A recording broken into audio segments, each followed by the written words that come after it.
Indonesia. Welcome to Health News. I'm Deviya Muniyappan, your favorite newscaster.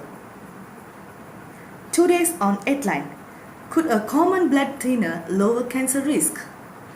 Monday, November 6, 2017, Health Day News.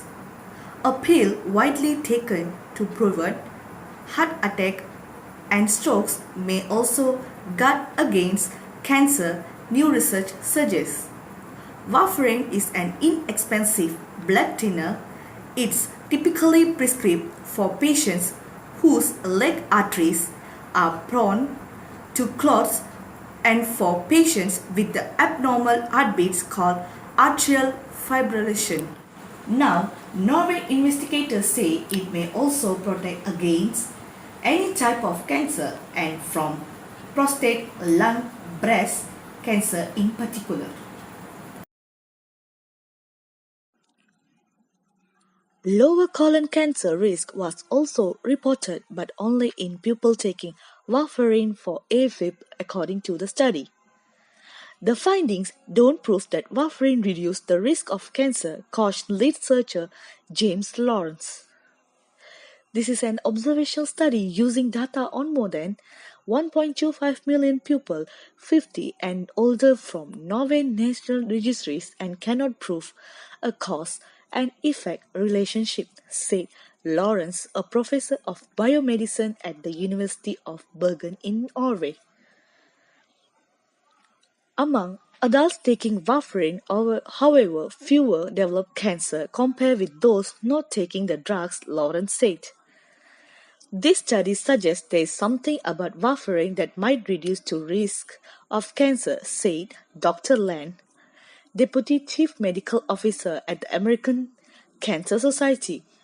However, the study does not suggest that we should be prescribing warfarin to reduce cancer risk, he said. No, one should be taking warfarin as a cancer prevention measure.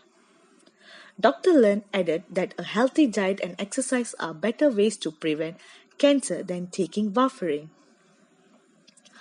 Experimental cancer models have found that warfarin blocks a receptor called AXL on tumor cells, which might explain why it could prevent cancer, he said.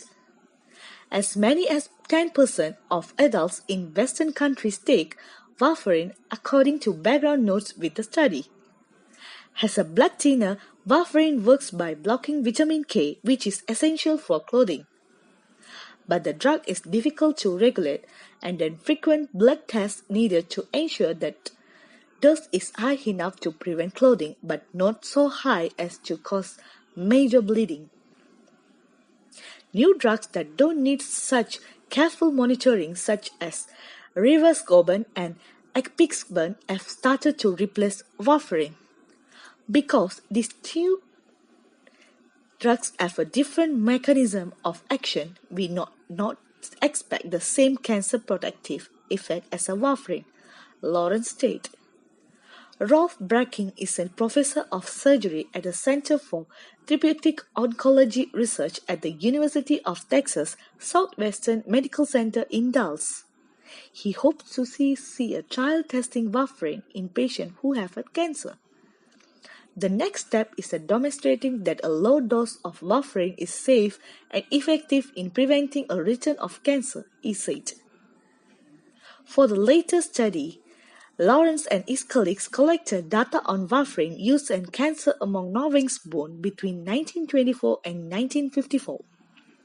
Specifically, the researchers looked at the prescription for warfarin between 2004 and 2012 and any new cases of prostate, lung, breast, and colon cancer between 2006 and 2012. Among 1.25 million people, nearly 93,000 were taking warfarin.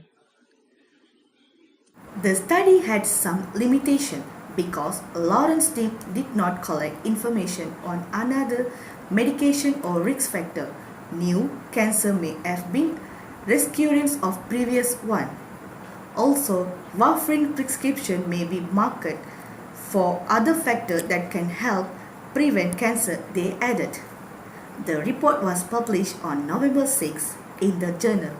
Thank you.